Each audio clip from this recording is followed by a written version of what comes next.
We're back to Cougar Pause. I'm your host, Michael Dawes. We're talking with Barton Community College President, Dr. Carl Heilman. Dr. Heilman, we've had a part of a year now, academic year, where we've been able to celebrate our 40th anniversary through themes that we've had board meetings and we've recognized individuals. What's that been like for you, meeting many of these individuals who have helped make Barton what it is today and hearing their stories? Mike, I've really enjoyed the college's efforts to emphasize and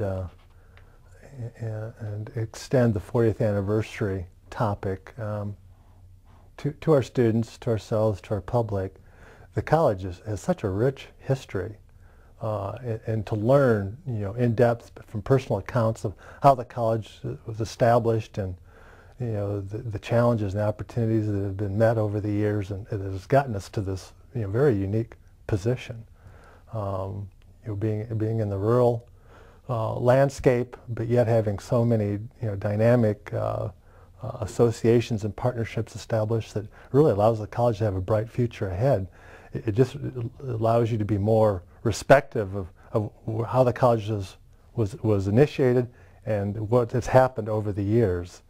And to speak with the people who have really had a true appreciation for the college and to learn their stories, and I've really enjoyed it, and I believe the faculty and staff have had the opportunity to be engaged in the monthly celebrations have appreciated as well, and the trustees, it gives the trustees an opportunity to reinforce their values and what they're doing for the college, and knowing that they're following through with the many notable advances and values of the people before them too. So it's been very worthwhile, and I've certainly appreciated it. And I think we have for the month of January, we're honoring the role of the athletic boosters in support of the college, and then in February we're looking at those individuals who met here as students and found their spouses, and so we'll be talking to several of those couples. And then March, I believe we're looking at the role of the college in support of business and industry, and evaluating and assessing how we have been responsive to this group. And beyond that, then I think for May we're going to have a speaker from the first graduating class talking to our graduates. So the theme continues for the year, and I look forward to the months ahead as well.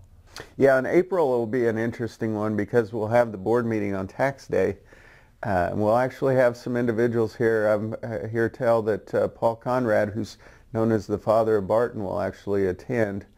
And he's coming from a ways out to do that, as well as Glenn Opie, and I believe I've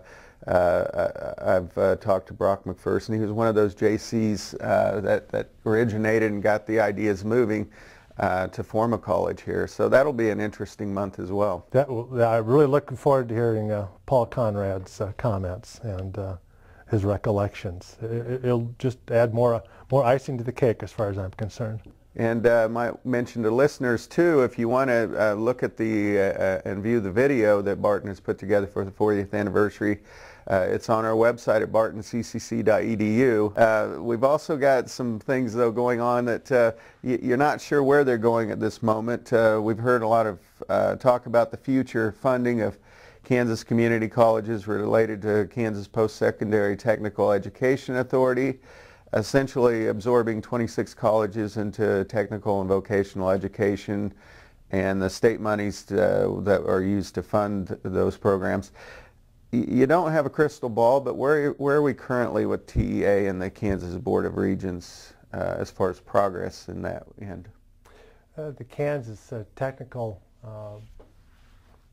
Post-Secondary Technical Education Authority, or we know as the acronym TEA, was an outcome of legislation in 2008, which identified this body as an arm of the Kansas Board of Regents for the purpose of best marshaling resources for statewide training and meeting the needs in a coordinated and comprehensive fashion for business industries within Kansas.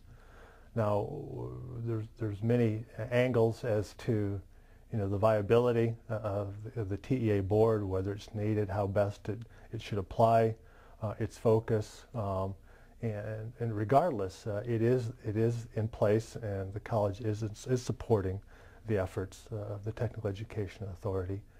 And there are unknowns as to how their considerations are going to impact funding for the 26 community colleges or technical colleges, but it is a source of concern.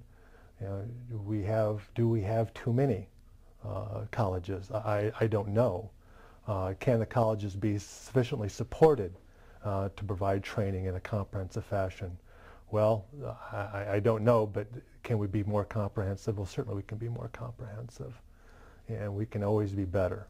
And so I hold out that the Technical Education Authority will allow us a chance to be better providers of service, and without stifling our ingenuity, our creativity. And so we have to balance being better versus being true to our mission and to our local funding base. We have to have the independence and the flexibility to meet our area needs, but at the same time, how do you balance that with meeting the statewide needs? So those are the concerns I have regarding Technical Education Authority. We will support it, but at the same time, we must continue to support and meet our area needs. I do thank you for joining us, Dr. Heilman. It's been a pleasure to have you on. Thank you very much. It was a pleasure to be here. And this is Michael Dawes saying so long for Cougar Pause.